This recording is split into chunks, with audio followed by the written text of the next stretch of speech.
Live from Los Angeles here on this Sunday morning. You know it. We're the first with the box office numbers. This is Breaking Box Office. Thanks for being here. Let's talk about what happened this weekend. Number one, the biggest story is not the film that won the weekend. It is The Marvels, setting the new MCU record for the worst second weekend drop ever, down 78%. Look at the trades. We've got first THR. The Marvel suffers historic drop. Variety. The Marvels collapses with historic 79% drop. This is terrible. Obviously, we told you this film, complete rejection by filmgoers. They're like, we are done with CBMs. We're done with the direction of the MCU. Now, next up is Deadpool 3, right? We know that's fine. That's a different animal. To compare that to the Marvels is just idiotic. We're not going to do that. The problem is what we've seen here with the MCU, the direction since Endgame, is a bunch of introduction of new characters, even though Brie Larson obviously is from the old guard. But when you inject all these new characters and the audience has no affection for any of them, this is what happens. We end up with a film that dropped nearly 80% weekend to weekend. And by the way, this is worse than The Flash's drop. Y'all like, The Flash bombed. Well, yeah, but it was minus 72.5. So who wins? The Flash. Not only is it a better film than The Marvels, not even a contest, but also it didn't drop as terribly as The Marvels. So now The Flash is the champion film of terrible drops in the second weekend. By champion, I mean the second worst. So it removes itself from that. So very impressive with The Flash taking the title for the second worst, not worst. And let's continue along because I really want to talk about when we look at the Marvels. Let's look at this. So when you talk about the press release from Disney, which is always interesting, they instantly spin it to the global number. 161.3 million, right? That sounds a lot better. The problem is, look, we get down here internationally. Where's the domestically? Number 3, 10.2 million, 78% minus hold. It's like, let's just throw it in there. So this film is obviously going to lose them a lot of money, just like Indiana Jones and the Dial Disaster and so many other films we've seen from Disney lately that have just underperformed. Haunted Mansion, on and on and on, Strange World. We'll see how Wish does here coming up this weekend. It's in a good position because it's Thanksgiving weekend. People need something to see. It's why Trolls did fairly well this weekend. Talk about that in a minute.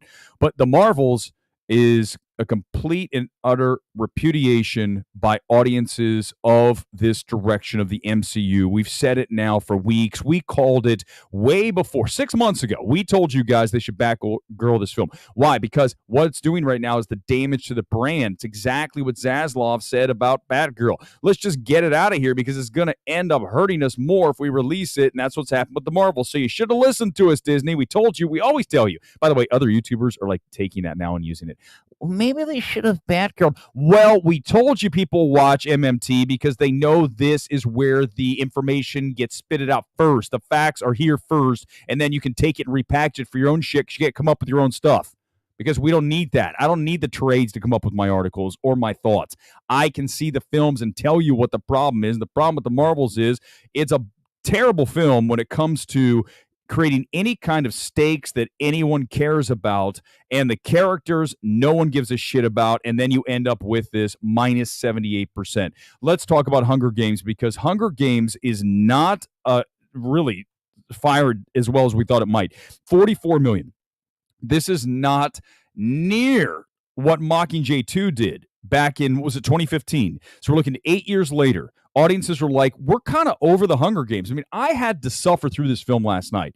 Is it a terrible film? No. I'll discuss it tonight on the Sunday Night Spectacular. But it's not the kind of film that's going to regenerate interest and excitement in this franchise. It's minus $58 million plus versus Mockingjay 2.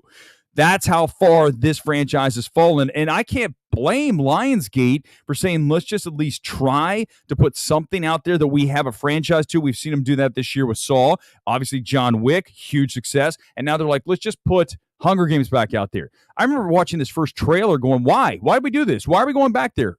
Can we come up with something new? I don't ever want to see another Hunger Game film ever in the history. that I am remain on this planet. I am never going to watch another one after last night because the tale is stale. I don't want to deal with it anymore. We'll talk about it tonight, but this is a $44 million debut, and it's disappointing. There's no question about it. Some people thought it'd be 60 or 70. You guys are crazy. You know how many people do not have any interest in this franchise? It's proof in the 44 million. The only reason this thing got 44 million is because there's nothing else that's all that exciting right now, and the Marvels just tanked. So like, fine, we'll go see Hunger Games. There's nothing else except for Trolls band together. I mean, there is that, but are you a kid? Do you want to go see a movie with a bunch of whiny little 6-year-olds? Well, then go watch Trolls band together. I'm not going to see it. 31.8 million here.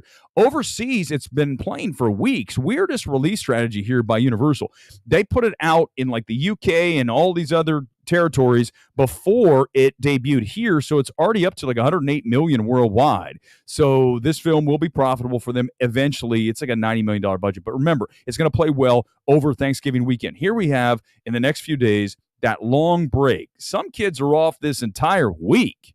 A lot of them are off Wednesday, Thursday, Friday, obviously the whole weekend. So people are going to go to the multiplex. We get Napoleon this weekend. We get Wish. We have Trolls. We have Thanksgiving kicking around. And while the debut at 10.2 million wasn't really all that impressive, it's only a $15 million film. Now, this film is bad, okay? If you missed my reaction, I should say, just outside the theater reaction, it's there for you. We'll talk about it tonight. I got a lot of things to say about this film because from a screenplay perspective, one of the worst of the year. I mean, not even a contest. Even as a goof horror film, it's atrocious. But the film will play well over the next several days through the weekend. Then it's going to die because, you know, once Thanksgiving's over, like we don't want to talk about Thanksgiving, but right now it's in a perfect situation to do well over the next 8 days or so. And this film is only 15 million, like I said, so it's going to be profitable at the end of the day. Next Goal Wins. My God, this film. We discussed this, my reaction to this film. What an underwhelming project by Taika Waititi. This thing was cursed from the beginning. Armie Hammer was initially in the movie. They had to remove him, extract him, and put in Will Arnett. And when that happens, then everything gets all jumbled up. But it's also Fassbender. What movie are you in? Taika, just the jokes are stale. It's not a great film at all. And moviegoers were like, well, we don't want to see it. $1,100 per screen. That is atrocious for a wide release.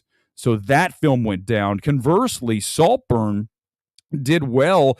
They are platforming this. Amazon, MGM, they are going to platform this like they should. All of these art house, Oscar films really need to start on the coast, along with another city that you're seeing a lot of studios going first weekend into is Austin, because we know there's a ton of film people there.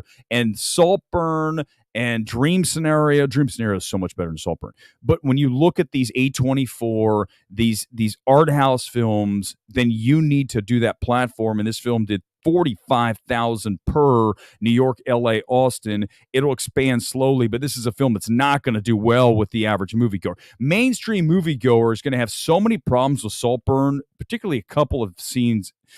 They're going to just absolutely go, no, thank you. And like I said, wait till audiences get a view of Poor Things. You want to talk about an audience turning their nose up at a film? You just wait until Poor Things is seen by people that are not chin-stroking film Twitter knobs. When it's seen by the average person, they're going to loathe this film. Let's do the top 10 films right now. Hunger Games, $44 million, 11,000 plus per screen. Trolls at 31.7. The Marvels down 78%, only $65 million stateside. God almighty, how far has the MCU fallen? Thanksgiving is at 10.2 million. Again, $15 million film is going to be profitable, do well over the next several days. Five Nights at Freddy's is now at $132 million. Stateside Holdovers expanded not really all that strongly when you look at it average of 1827. Unfortunate because it's one of the best films of the year. You know, if you ask me my favorite films of the year, it's going to be The Holdovers. It's going to be The Iron Claw. Check out that reaction. I'll talk about that more tonight. That movie comes out here around Christmas. We got another month for that one. Those two films stand out for sure. And unfortunately, it's just not going to appeal to a wide audience. And also, the other thing that's happening with these films like The Holdovers, people are now trained that it's going to be on streaming in 2 weeks, 3 weeks, right? So why would you run out to the theater to see something that, frankly, you don't need to see in the theater? I mean, as much as I adore The Holdovers, you don't need to see it on a big screen. So audiences are like, I'll just see it when it's on streaming, when it's on Netflix, or in this case, I guess it would be Peacock's. It's Focus, but they might have a deal with someone else. But you know what I'm saying. These films are going to suffer. Next Goal wins a 1,100 per. My God, Taika, his stock has hit the shitter. It's so far down from where it was. Taylor Swift, the Eras Tour, now 175 million stateside. Priscilla is up to 17 million. So that's coming along. You know, it's doing decent. It's fine. Is it a huge hit? Obviously not. But at least it's not completely tanking for A24. Killers of the Flower Moon is up to, I believe right now, right around 150 million worldwide. Stateside, 63.5. So that's a $200 million film. They're going to lose money on it. But as we know, that is an Oscars play. That is an awards play. So it's viewed under a slightly different lens. But from a box office perspective, definitely not as powerful as I expected that film to be. Let's go to a couple of comments here on this Sunday morning. Then we're going to cut the stream. It's a tight stream here. Back tonight with a longer stream. As always, Sunday Night Spectacular. Thanks for being here on the Breaking Box Office Show. Worse than The Flash with arguably less competition. Right, exactly. When The Flash came out, it was midsummer, and we had so many other films in the multiplex. Here you had Hunger Games, which no one's really excited about. You had Trolls. You had Thanksgiving. You had these films that really it should be able to hold up against, but it just tells you, again, these filmgoers don't want to see this anymore. They don't want the path that Disney has gone down, and the only way to course correct is to admit you have a problem. That is the issue with this town. So many studios do not know how to admit when they have effed up. And when you have, you need to go back, clean it up, and get things back on track. And if that means that you're trying to do less of the virtue signaling crap that I see in films these days, and this is not an anti-woke rap, this is not a woke rap, this is just what the reality is. I am tired of things being shoehorned into films to fill an agenda. I don't want to see it anymore. None of us do. We want to see merit. We want to see good films. We don't want to be told this is how we need to view things. I don't want to do that. You damn well know I don't do that. Look at my Poor Things tweet. That movie sucks. I hate Poor Things. I will continue to destroy that film throughout the next several weeks. It was truly a torturous experience to sit through that film, and I will not be backing down from the garbage that is Poor Things. It will not happen. By the way, this is way super aggressive for my box office stream. Just wait till tonight. It's very much like Babylon. Very much like that. It is going to be savaged by people. That's the takeaway. Forget the Marvels.